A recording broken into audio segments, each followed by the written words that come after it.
to the light you created the spectrochrome. Tell us a little bit about that. Well, as I told you, the books that I was given by Steve Ross, Let There Be Light and Spectrochrometry Encyclopedia, they were really inspiring for me when I learned about how they were using light to heal all kinds of different diseases, viruses, bacteria.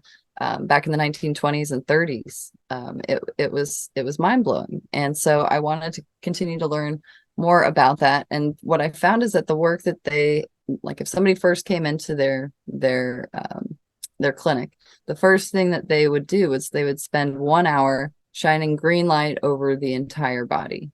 That's it. So green, like I said, was saying before, it's like an adaptogen. So if part of the body was underactive or overactive, that green light for an hour can try to bring the body back into that homeodynamic, state so that it's more in balance.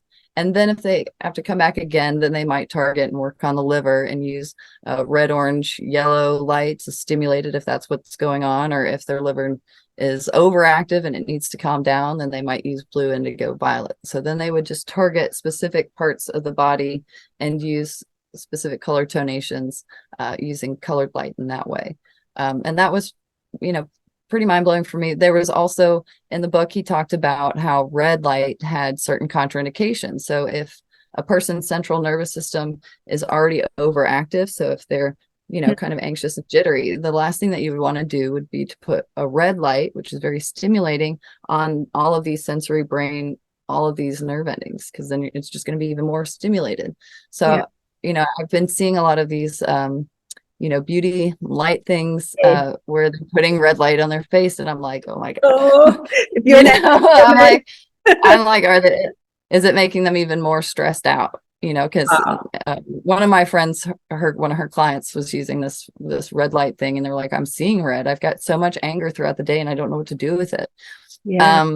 So she recommended that they get my laser, and they were like, oh my God, this is like night and day. They've felt more neutral, more calm, just centered, and not, too overamped up. I mean, if it's infrared light, then that's fine. That's more temperature. But if they're using red light, I get that it stimulates the cell division, but it can also be doing a lot more, energetically than just the physical, like, rejuvenation.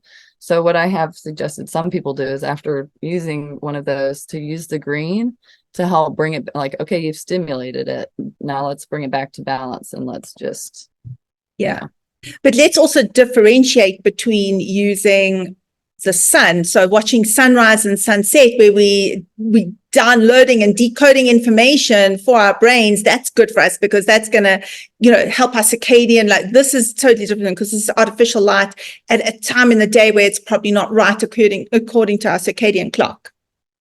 Absolutely You're right on the money.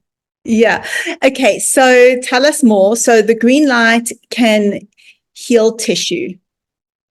So, well, how Dinshaw was using it was, he was using it to stimulate the pituitary, which is your master gland, help get that into balance. So if that helps secrete all your different hormones. So if that master gland is overactive or it's underactive, using that green light to help bring that back more into neutral. It was also used as an antifungal, antibacterial, antiseptic.